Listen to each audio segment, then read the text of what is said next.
Kutilmagan tashrif hammani jim qoldirdi. Ozodbek Nazarbekov bilan bog'liq sirli holat yuz berdi. Bir surat ortida yashiringan voqea hammani hayratga soldi. Kanalimizni ilk bora ko'rib turgan bo'lsangiz, obuna bo'lishni va video ostiga like tugmasini bosishni unutmang. Jahon va o'zbek shou-biznes vakillarining Instagram sahifalariga joylashtirilgan qiziqarli foto va videolarni e'tiboringizga havola qilamiz. Sitora guruhi xonandasi Komila Xo'jayeva o'g'li Isom bilan Yevropa bo'ylab sayohat qilmoqda. Aktrisa Durdona Qurbonova Imronning konsertida olingan suratlarni sahifasiga joyladi. O'zbek tomoshabinlariga Sevgi iztirobi seriali orqali yaxshi tanish bo'lgan turk aktrisasi Neslihan Atakul muxlislarga yangi suratlari bilan ko'rinish berdi.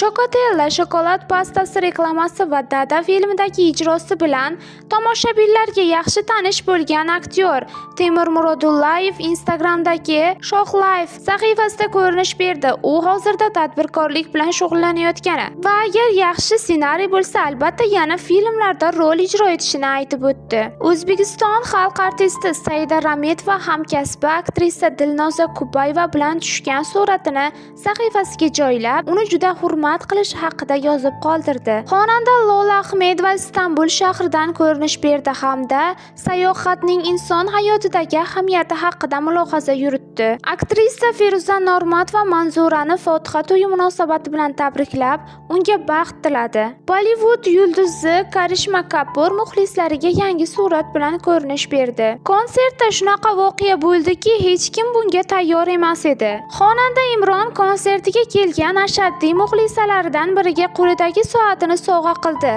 Konsertda boshlovchilik qilgan Jamshid Normatovning aytishicha, ushbu soatning narxi $20,000. Kutilmagan tashrif hammani jim qoldirdi. Ozodbek Nazarbekov bilan bog'liq sirli holat nima edi? O'zbekiston madaniyat vaziri Ozodbek Nazarbekov Andijon viloyatidagi xizmat safari davomida chekka qishloqlardan birida o'tayotgan to'yga kirib bordi hamda 2 yoshni tabriklab qo'shiq kuylab berdi.